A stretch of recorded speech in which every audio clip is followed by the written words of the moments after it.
Alright, so if you recall just now, in order to find the length of the line, so length of straight line is very easy, you just need to count. Length of vertical line will be also very easy, you just need to count.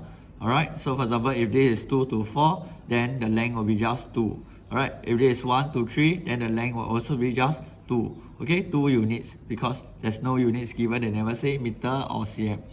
Then what happens is if it's diagonal, so that is where we can use just now what we learned, which is we can create a triangle, and then we have our A, B, and then C. So what you do is always add the square of these two, add together, and then you square root it. So it's a fixed thing.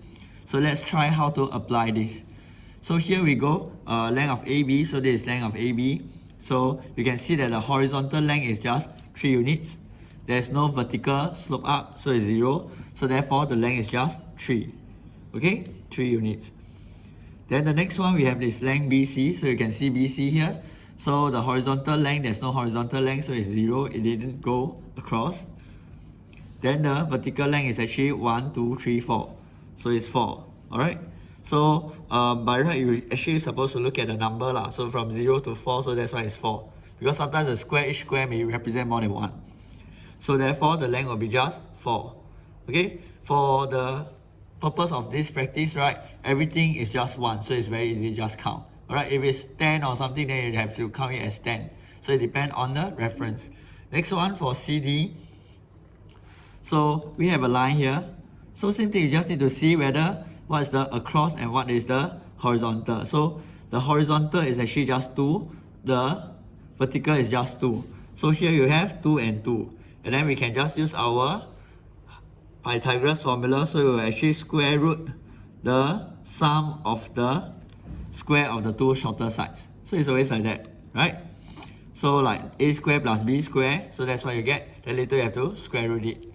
Okay, because you're always finding the slant side is always the longer side, as you can see.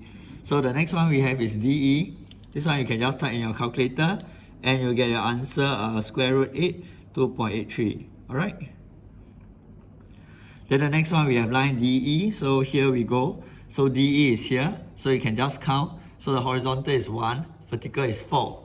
So horizontal 1, vertical is 4. So just square root 1 square, 4 square. Right? And then you get a number square root 17. So you get an answer 4.12 units. Okay, moving on, EF. So you just count. So the horizontal 2, 4, 5. It doesn't matter whether you count this way or count this way. It is still a horizontal of 5.